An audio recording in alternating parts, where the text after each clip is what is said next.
hati, senang rasanya bisa menyapa teman-teman kembali lewat channel ini.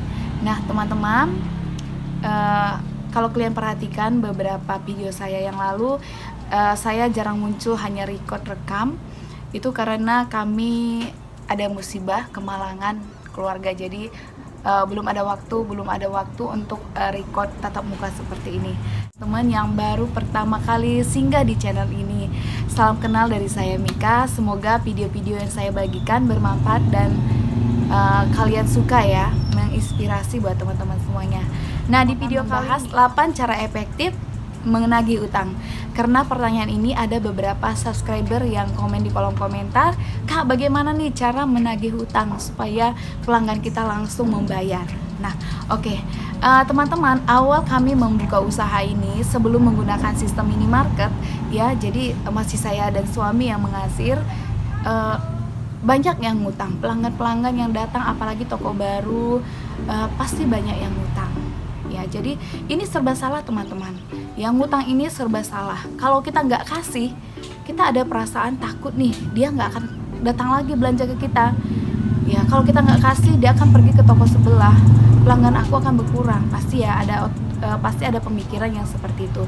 Nah, kalau kita kasih, udah nagihnya susah, begitu dia punya utang di toko kita ya, dia itu nggak datang lagi belanja ke sini ya, dia belanja ke toko lain. Nah, itu ya paling bikin kesal. Nah, teman-teman, tapi sejak kami menggunakan sistem komputerisasi ya, yang ngutang ini sangat jauh berkurang ya. Memang masih ada 1-2 pelanggan yang ngutang, tetapi mereka bayarnya langsung tepat waktu. Nah, memang setelah kita menggunakan sistem komputerisasi, kita kasih tahu bahwasanya setiap transaksi kita harus scan dan kita langsung hitung penjualan, jangan sampai selisih gitu. Karena di kasir juga kan kita tempatkan karyawan kita, jadi memang kita sudah tolak dengan baik-baik untuk tidak menerima utang. Nah, teman-teman, salah satu resiko usaha yang seperti kita jalani saat ini adalah ngutang ya, ngutang. Ini merupakan salah satu resiko karena memang kalau kita perhatiin teman-teman, ngutang udah margin kita kecil, ada lagi yang ngutang, apalagi utangnya besar-besar sampai ratusan ribu. Bayangin, cash flow kita, modal kita akan tertanam di situ. Ya, untung kita juga bukannya besar, untung kita juga sedikit, ada lagi yang ngutang, apalagi hutangnya besar-besar. Waduh, itu cukup menguras pikiran dan tenaga. Nah, dan bahkan hutang-hutang ini ya, ngutang ini akan merusak yang namanya hubungan pertemanan, hubungan kekeluargaan. Kalau yang ngutang itu adalah keluarga-keluarga dekat kita, kita nagihnya susah, akan rusak hubungan kekeluargaan kita, teman-teman. Biasanya ini kenapa rusak hubungan kekeluargaan dan pertemanan ini rusak? Ya, aku rasa karena cara kita menagihnya itu salah. Ya, kita langsung nagih dengan kata-kata yang kasar, atau kita langsung menagih dengan belak-belakan, yang intonasi kita yang meninggi, itu akan mengakibatkan si beliau itu akan merasa tersinggung. Nah, teman, di sini aku akan membahas 8 cara efektif untuk menagih hutang. Yang pertama adalah ngomong empat mata. Jadi kita langsung temuin dia, langsung temuin, dan kita langsung ngomong bahwasanya kita sangat butuh uang ini. Nah, kita langsung minta pengertian dia. Misalnya kita ini butuh lagi bayar tagihan, atau kita lagi bayar kebutuhan anak sekolah. Nah, kita ngomong dengan baik dan kita sebisa mungkin kita memelas aja, teman-teman. Ya, mudah-mudahan dengan cara seperti ini ya, mereka akan langsung membayari dan melunasi utang. Nah, cara yang kedua adalah datangi keluarganya. Nah, jadi kita datangi ke rumahnya, ngomong langsung ke suaminya atau ke istrinya bahwasanya dia itu punya hutang, si bapak punya hutang di warung sekian, tolong dibayarin. Atau kita bisa datangi langsung mertuanya ya, mertuanya, bahwasanya menantu ibu itu punya hutang sekian. Yang ketiga adalah gunakan awal bulan. Nah, biasanya di awal bulan kan gajian ya, gajian ataupun dia ngutang, si suaminya itu bekerja ya, manfaatkan momen awal bulan ini. Biasanya kan awal bulan masih pegang uang tuh, jadi cepat-cepat awal bulan langsung jumpain dia. Nah, teman-teman, cara keempat untuk menagih hutang ini adalah tawarkan cicilan.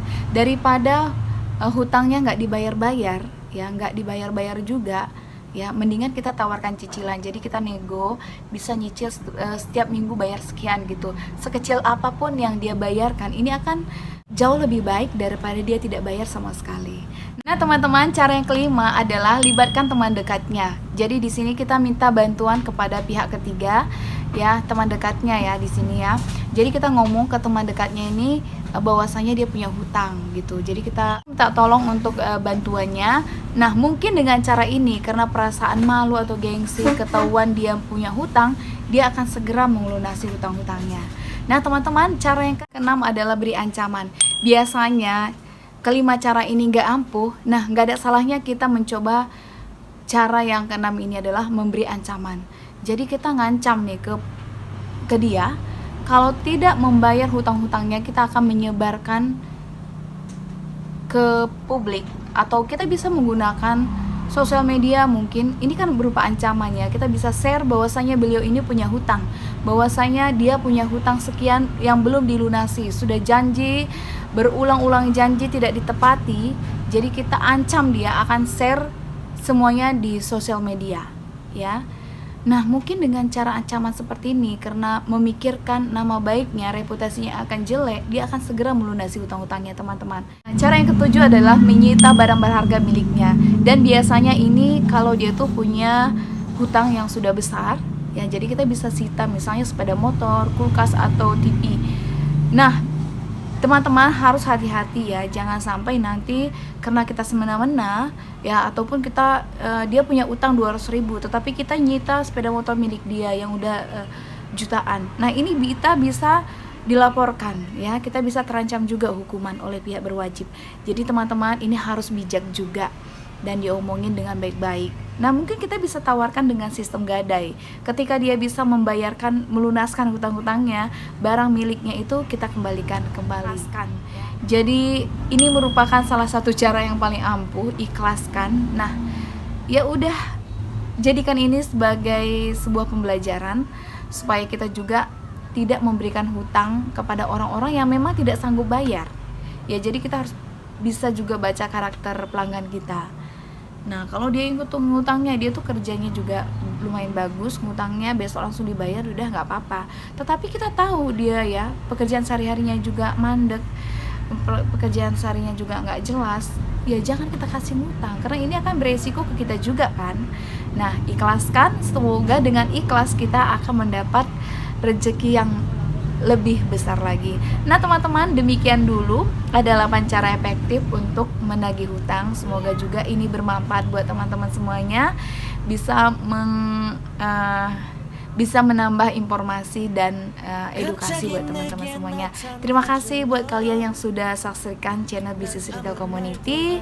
Terima kasih buat teman-teman yang sudah like, share video ini. Saksikan terus video-video saya selanjutnya. Bye bye.